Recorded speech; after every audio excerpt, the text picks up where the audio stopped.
What would you do if the person who shattered your life asked for forgiveness? Could you look them in the eye and let go of the pain they caused? One ordinary afternoon, a quiet suburban street became the site of unimaginable tragedy. A mother, standing frozen by the side of the road, watched as flashing ambulance lights illuminated the wreckage of her once perfect world. Her family was gone, taken in an instant by the actions of a man she had never met. This is the story of a woman who faced an unthinkable loss and did something even more unimaginable. She forgave the man responsible. Why? Her reason will challenge everything you thought you knew about pain, healing, and the power of forgiveness.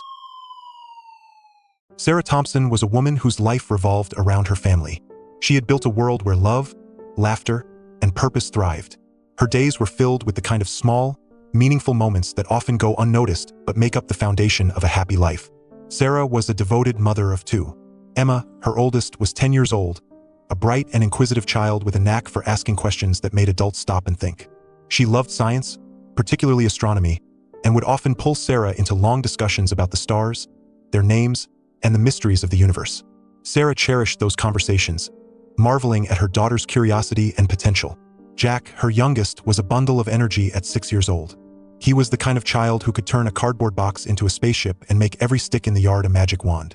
His laughter was infectious, and Sarah often found herself sneaking glances at him while he played, just to soak in his unbridled joy. Sarah's husband, Mark, was her partner in every way that mattered. They had met during their college years, where Mark's quiet confidence and easy smile had won her over. Together, they had weathered the early struggles of building a life, a tiny apartment, long work hours, and the challenges of raising a young family. Over time, they created a home that wasn't just a house but a sanctuary, where everyone felt safe and loved. Mark worked as a foreman at a local construction company. His days were long and physically demanding, but he made it a point to be present when he was home. He had a ritual of reading to Emma every night, no matter how tired he was, and he never missed a chance to play catch with Jack in the backyard.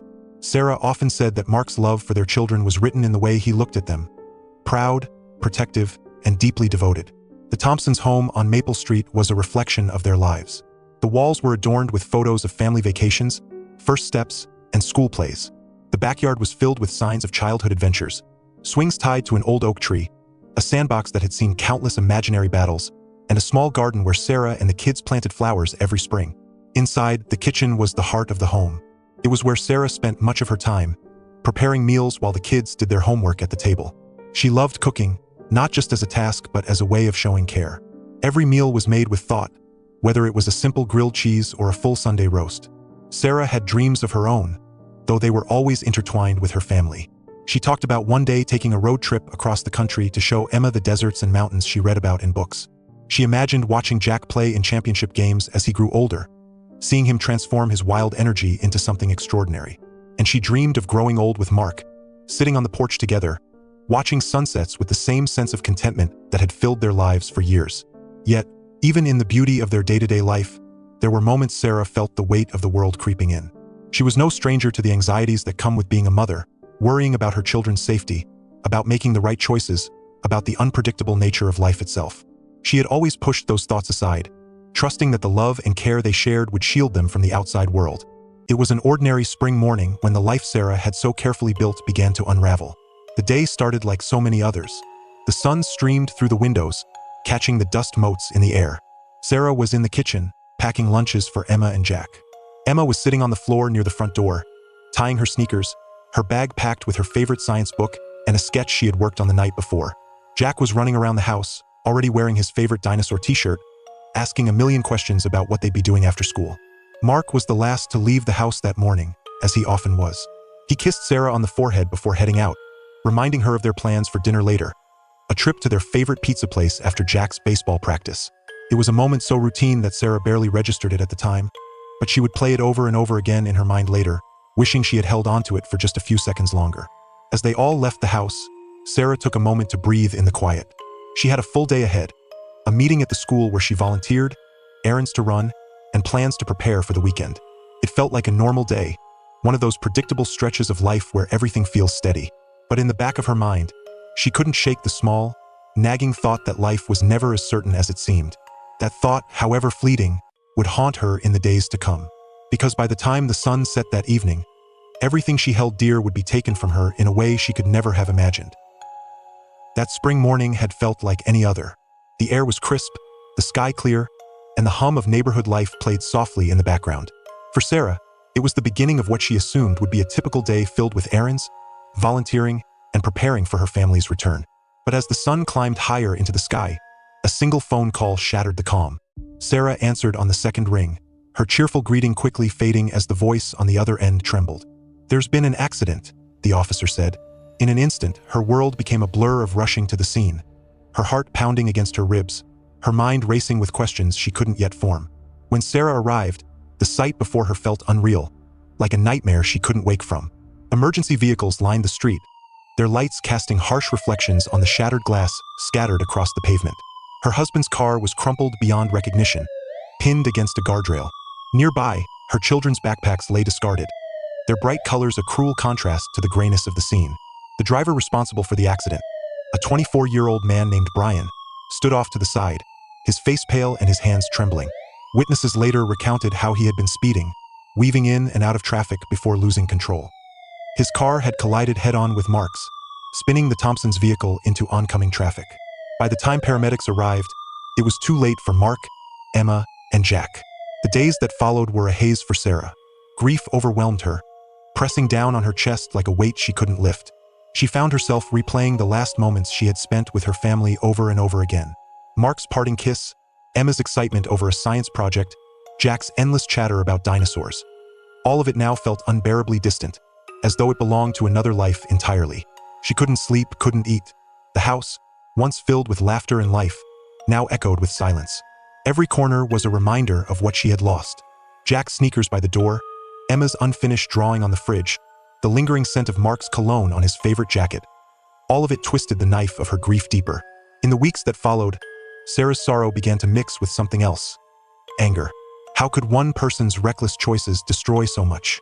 How could someone be so careless, so thoughtless, and then simply go on living? Her anger grew each time she thought about Brian, the young man who had been behind the wheel. Brian had survived the crash with minor injuries. He was arrested at the scene and later charged with vehicular manslaughter. Sarah attended every hearing, sitting in the courtroom with her shoulders rigid, her eyes fixed on the back of his head. She wanted answers. She wanted to see if he understood what he had done, if he felt the depth of the pain he had caused. During the trial, the prosecution presented a clear case. Brian had been speeding nearly 30 miles per hour over the limit.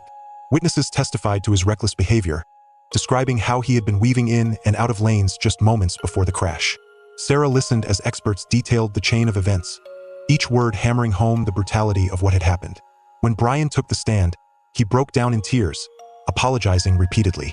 He spoke about how he hadn't intended to hurt anyone, how he wished he could take it all back. His remorse was evident, but to Sarah, it felt hollow. No amount of regret could bring back her family. Despite his tears, she couldn't help but feel enraged. She wanted him to feel the full weight of what he had done, to understand that his actions had obliterated an entire world, her world. And yet, even as her anger burned, it was tempered by an unbearable sorrow. How could she move forward when her entire future had been stolen from her? In the weeks after the trial, Sarah found herself spiraling. Friends and family tried to comfort her, but their words felt empty. She avoided phone calls, stopped attending church, and withdrew from the community she had once been so involved in. Every night, she lay awake, consumed by the same question. What was she supposed to do now? It was during one of those sleepless nights that another question began to creep into her mind. It wasn't one she wanted to ask, and yet it refused to be ignored. Could she forgive him? The very thought seemed impossible. How could she forgive someone who had destroyed everything she loved? And yet, another voice whispered in the back of her mind. How could she carry this anger forever? Her inner conflict grew as days turned into weeks. She found herself wrestling with the idea, not because she felt Brian deserved forgiveness, but because the weight of her grief and rage was becoming unbearable. She began to question what kind of person she wanted to be, not just for herself, but for the memory of her family. Sarah wasn't ready to make a decision, but she knew she couldn't stay in this place of pain forever. The choice before her was clear: to hold on to her anger and let it consume her, or to begin the impossible process of letting it go. The path ahead was uncertain, but one thing was clear: whatever decision she made would define the rest of her life. It had been nearly 6 months since the accident, and for Sarah, the days all blended together. Time felt meaningless, as if the clock had stopped on that tragic afternoon. She spent her hours moving through the house, picking up objects that once held joy but now only carried pain. A photograph of Jack in his baseball uniform, Emma's half-finished science notebook, Mark's coffee mug still sitting on the kitchen counter. One morning, as Sarah sifted through the mail, she noticed an envelope that felt different. It was handwritten, her name carefully spelled out on the front in shaky penmanship. The return address made her stomach tighten. It was from Brian, the man who had taken everything from her. She stared at the envelope for what felt like an eternity, her hands trembling. She wasn't ready for this. What could he possibly have to say that would matter now? The very sight of his name made her heart race with anger and grief. Part of her wanted to tear it up without reading a single word. But another part, quieter but insistent, urged her to open it. When she finally did, the words inside caught her off guard. Brian's letter was raw and desperate, his guilt spilling onto the page. He wrote about the sleepless nights he'd endured, haunted by what he had done. He said he couldn't go a day without thinking of Sarah's family, of the lives he had destroyed, and of how sorry he was. He begged for her forgiveness. Not for his sake, he wrote, but because he believed she deserved peace, even if he didn't. He ended the letter by saying he understood if she never wanted to see him, but he hoped she might someday find it in her heart to forgive him. For days, Sarah avoided the letter, tossing it into a drawer as though ignoring it could make it disappear. But his words lingered in her mind, unwelcome and persistent. She read and reread the letter, her emotions swinging wildly between anger and confusion. How dare he ask for forgiveness? And yet, was he truly the only one at fault? Could she blame him entirely for the careless decision that had stolen her family? Sarah began to grapple with a choice she never wanted to face. Should she respond to Brian's letter, or should she bury it and the emotions it unearthed? Her mind became a battlefield, the memories of her family at the center of the conflict. She thought of Mark, steady and loving, who had always believed in giving people second chances. She pictured Emma, her bright eyes full of curiosity, and wondered what her daughter would think of this situation. Then there was Jack, with his endless energy and boundless joy. How could she ever let go of the anger she felt on his behalf? One night, unable to sleep, Sarah found herself on the porch with a cup of tea, staring into the darkness. She thought back to the life they had shared, the family dinners, the laughter, the quiet moments that had once seemed so ordinary.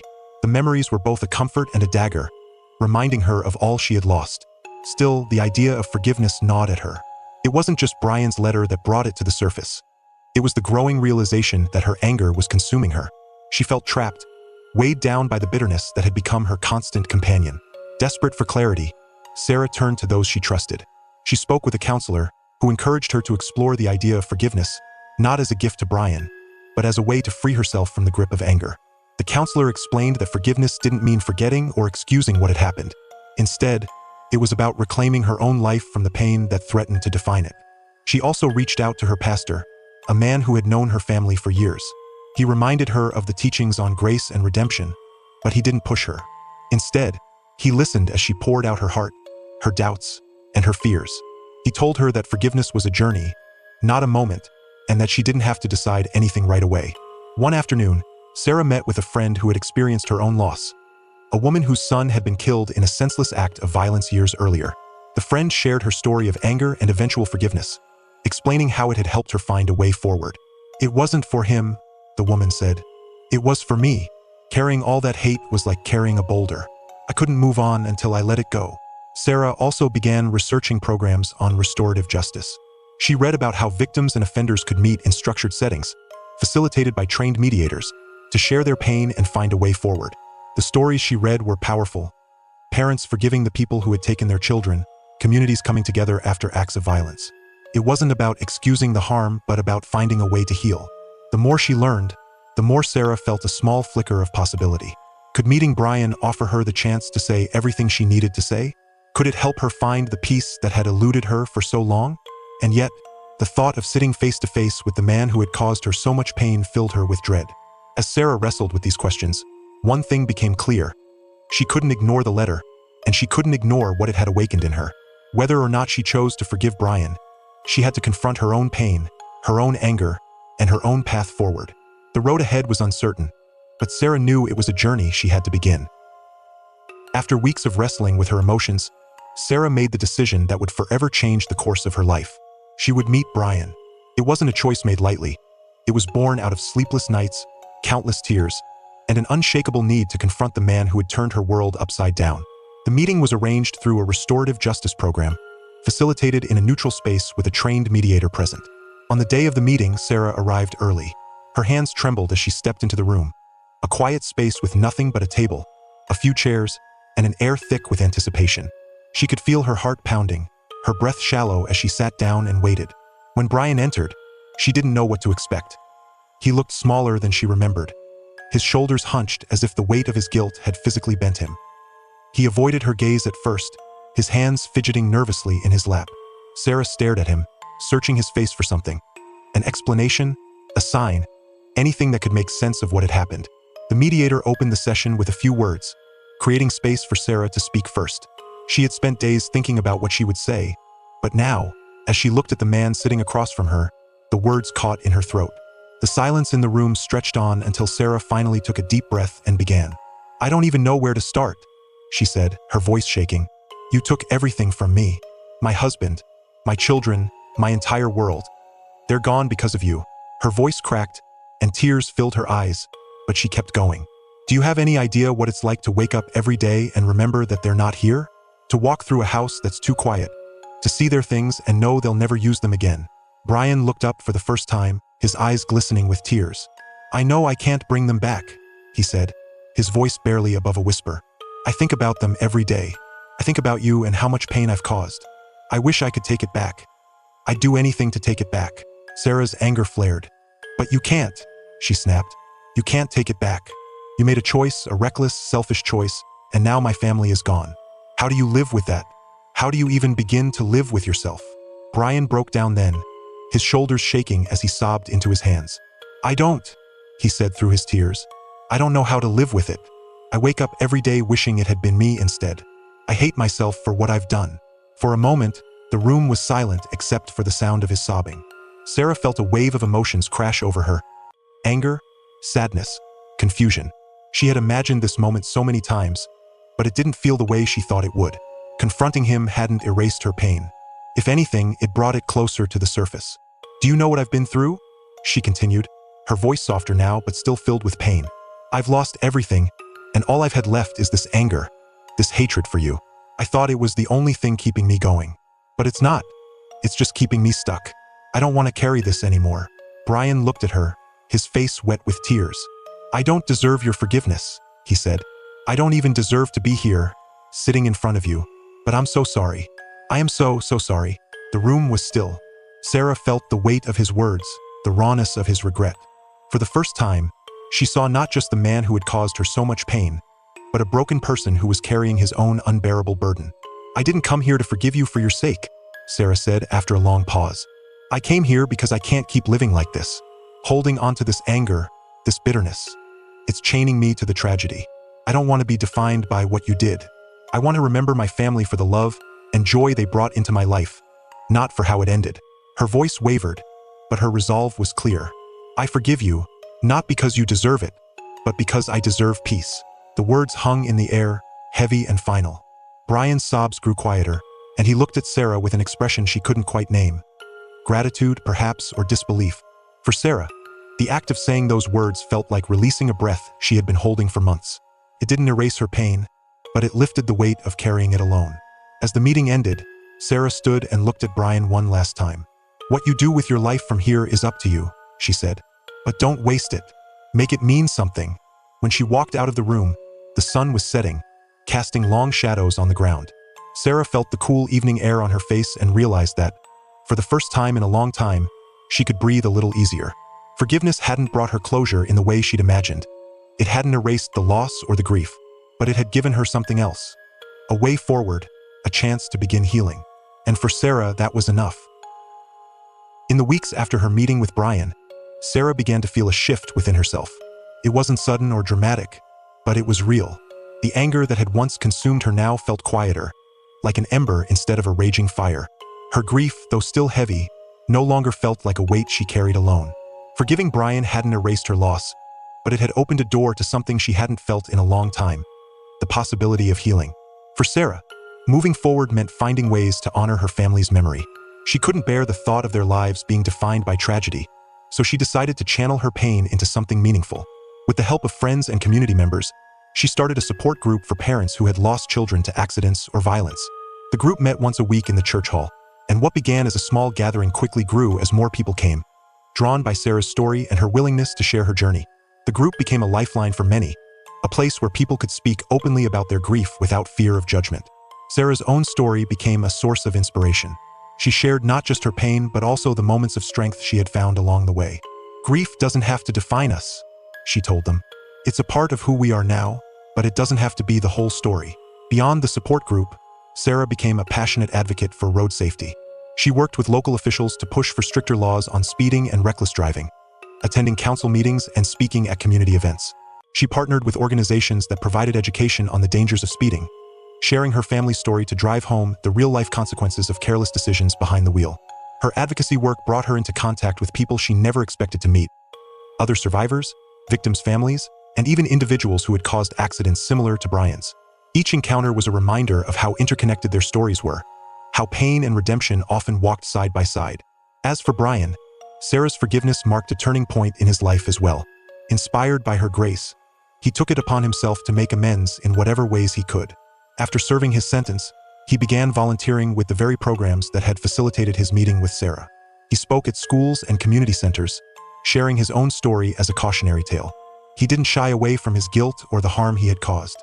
Instead, he used it as a way to educate others, hoping to prevent even one person from making the same mistake he had. Brian also became a supporter of Sarah's road safety initiatives, working alongside her to push for change. At first, their collaboration felt uneasy. Both were aware of the complicated history between them, but over time, they found a shared purpose in their efforts. Together, they spoke at events, their combined voices carrying a message of accountability, forgiveness, and the need for safer communities. Word of Sarah's story began to spread, reaching far beyond her town.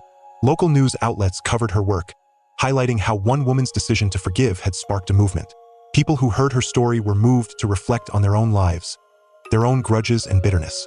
Letters poured in, some from parents who had lost children, others from individuals who carried guilt for harm they had caused. Many wrote to thank her for showing that forgiveness, while difficult, could be a powerful force for change. In her community, Sarah's transformation became a beacon of hope.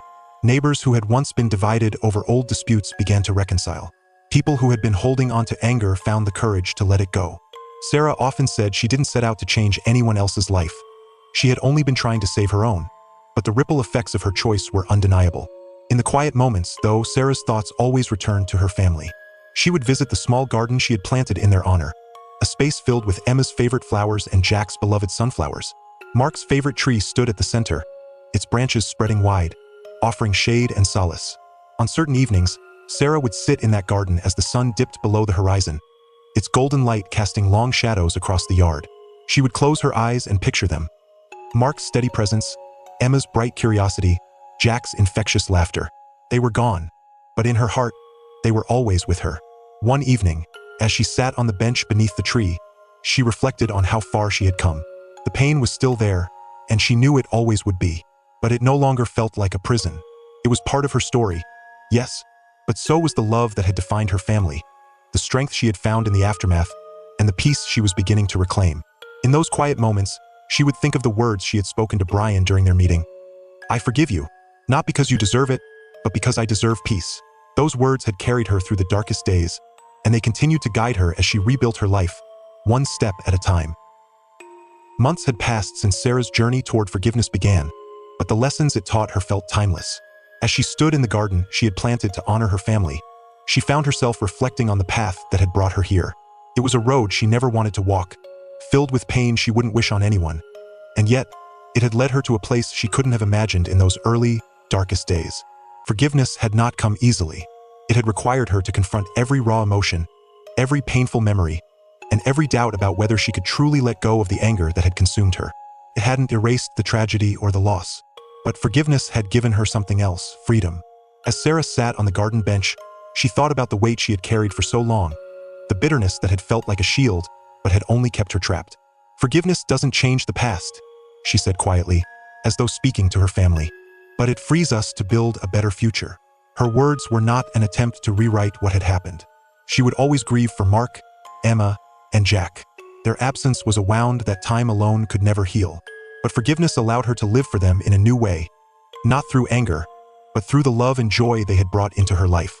Sarah often wondered how her family would see her now. Would they be proud of the strength she had found, of the way she had chosen to honor their memories? She liked to believe they would. She pictured Emma's wide, knowing smile, Jack's boisterous cheer, and Mark's quiet nod of approval. They would want her to live, not just survive. For Sarah, forgiveness wasn't the end of her journey. It was the beginning of something new. It gave her the strength to speak at community events, to share her story with others who were struggling to let go of their own pain. She saw how her words planted seeds in those who listened, how her willingness to forgive inspired others to rethink their own grudges. She remembered a letter she had received from a woman who had been estranged from her sister for years over a bitter argument. The woman wrote about how Sarah's story had given her the courage to reach out, to rebuild the bridge that anger had burned. The woman thanked Sarah for reminding her that life was too short to let pride and resentment win. But Sarah's message wasn't just about letting go of anger. It was about choosing peace, even when it felt impossible. She often told people, forgiveness isn't something you do for the other person. It's something you do for yourself so you can finally let go of the pain holding you back. Standing in the garden, Sarah made her way to a small memorial she had created for her family. There, beneath Mark's favorite tree, was a simple stone engraved with their names. She knelt beside it, placing fresh flowers, Emma's favorite lilies, Jack's cheerful sunflowers, and a red rose for Mark. She ran her fingers over their names, her heart heavy but full of love.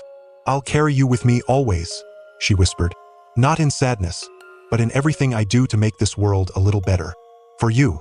As Sarah stood, the evening sun bathed the garden in golden light. She closed her eyes, feeling the warmth on her face and imagining it as an embrace from her family. She allowed herself a small smile, a sign that while her grief would never fully leave her, it no longer defined her. To those listening to Sarah's story, her journey might feel extraordinary, even unimaginable. But she believed forgiveness was a choice that anyone could make. It wasn't easy, and it didn't come quickly, but it was possible, even in the face of unimaginable pain. So, she leaves us with this question: what are you holding on to? What pain, what anger, what bitterness has taken root in your life? And what would it feel like to let it go? If Sarah could forgive the man who took everything from her, what might you be able to forgive? The answer may not come today or tomorrow, but perhaps it starts here, with a decision to consider the possibility. Sarah's story is one of loss, love, and an incredible act of grace. It reminds us that even in our darkest moments, we have the power to choose a path that leads to healing. Forgiveness doesn't erase the pain, but it transforms it, giving us the strength to move forward. And perhaps, in the end, that is the greatest lesson of all. You've just heard Sarah's story, a story of unimaginable pain, profound resilience, and the extraordinary power of forgiveness. Now, it's time to hear from you. If you were in Sarah's position, could you have made the same choice? What would you have done? Share your thoughts in the comments below. Let this be a space where we can reflect, learn, and support one another, because stories like Sarah's remind us of the strength we all carry, even in our most difficult moments. We hope this story has moved you as much as it moved us. If it touched your heart or made you think differently about forgiveness, we encourage you to join our community. Click the subscribe button and hit the bell icon so you never miss another powerful story. Every week, we bring you real stories of people who have faced life's greatest challenges and found a way to rise above them. Thank you for spending this time with us today on Soulful Twists. Your presence and engagement mean the world to us. Let's keep this conversation going. Let's explore what it means to heal, to grow, and to find light even in life's darkest moments. We'll see you next time, with another story that will inspire you, challenge you, and remind you of the incredible strength of the human spirit. Until then, take care and remember, forgiveness doesn't just change the past, it transforms the future.